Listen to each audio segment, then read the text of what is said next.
Assalamualaikum warahmatullahi wabarakatuh. Perkenalkan, nama saya Imelia Putri dengan NIM C0E020017 dari Prodi Keuangan Daerah. Di sini saya akan mempresentasikan mata kuliah perbendaharaan dengan pokok pembahasan ruang lingkup perbendaharaan negara. Baiklah, slide pertama, ruang lingkup perbendaharaan negara.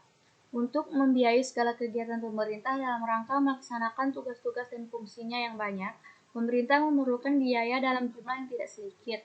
Perbendaharaan negara merupakan suatu sistem untuk membantu memahami, mengelola, dan mempertanggungjawabkan bagaimana keuangan negara dalam mempengaruhi terhadap perekonomian nasional. Pengelolaan keuangan negara sebagaimana dimaksud dalam Undang-Undang Dasar Negara Republik Indonesia tahun 1945 perlu dilaksanakan secara profesional, terbuka, dan bertanggung jawab untuk sebesar-besarnya kemakmuran rakyat yang diwujudkan dalam APBN dan APBD.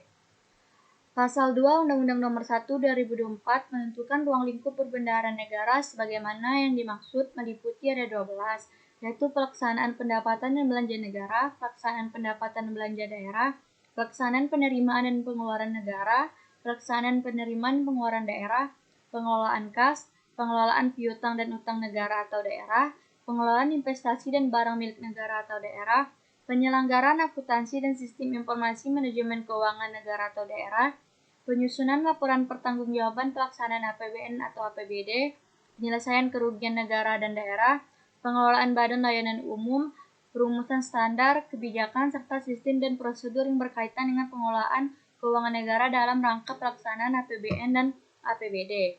Selanjutnya ada keuangan negara menyangkut triliun rupiah setiap tahun. Uang itu adalah uang rakyat.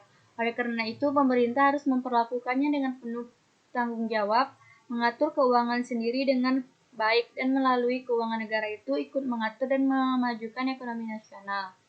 Fungsi perbendaharaan tersebut meliputi terutama perencanaan kas yang baik, pencegahan agar sampai terjadi kebocoran dan penyimpangan, pencarian sumber pembiayaan yang paling murah, dan pemanfaatan dana yang menganggur untuk meningkatkan nilai tambah sumber daya keuangan. Demikian ruang lingkup perbendaharaan negara pada prinsipnya cukup luas untuk memahami memerlukan pemahaman mengenai sistem keuangan negara. Ada dasar hukumnya. Dasar hukum Undang-Undang Nomor 1 Tahun 2004 tentang Perbendaharaan Negara adalah Pasal 5 Ayat 1, Pasal 20, Pasal 23, dan Pasal 23C Undang-Undang Dasar tahun 1945 dan Undang-Undang Nomor 17 Tahun 2003 tentang Keuangan Negara, atau Lembaran Negara Republik Indonesia tahun 2003 Nomor 47, tambahan Lembaran Negara Nomor 4286. Selanjutnya ada penjelasan umum Undang-Undang Perbendaharaan Negara. Yang pertama ada dasar pemikiran. Penyelenggaraan pemerintahan negara untuk mewujudkan tujuan bernegara menimbulkan hak dan kewajiban negara yang perlu dikelola dalam suatu sistem pengelolaan keuangan negara. Yang kedua ada pengertian ruang lingkup dan asas umum perbendaharaan negara. Undang-undang tentang perbendaharaan negara ini dimaksudkan untuk memberikan landasan hukum di bidang administrasi keuangan negara. Yang ketiga ada pejabat perbendaharaan negara. Sejalan dengan ketentuan yang diatur dalam Undang-Undang Nomor 17 Tahun 2003 tentang Keuangan Negara, materi keuangan sebagai pembantu presiden dalam bidang keuangan pada hakikatnya adalah Chief Financial Officer atau CFO Pemerintah Republik Indonesia, sementara setiap menteri atau pemimpin lembaga pada hakikatnya adalah Chief Operational Officer atau COO untuk suatu bidang tertentu pemerintahan.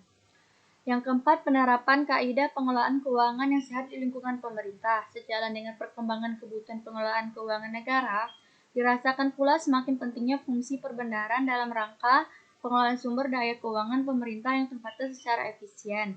Yang kelima, ada penatausahaan dan pertanggungjawaban pelaksanaan anggaran.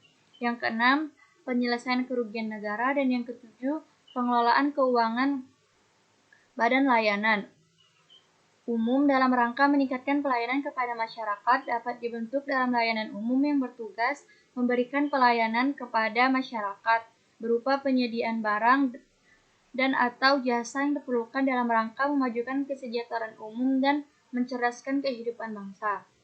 Sekian materi yang dapat saya sampaikan. Jika ada salah kata atau ejaan mohon dimaafkan.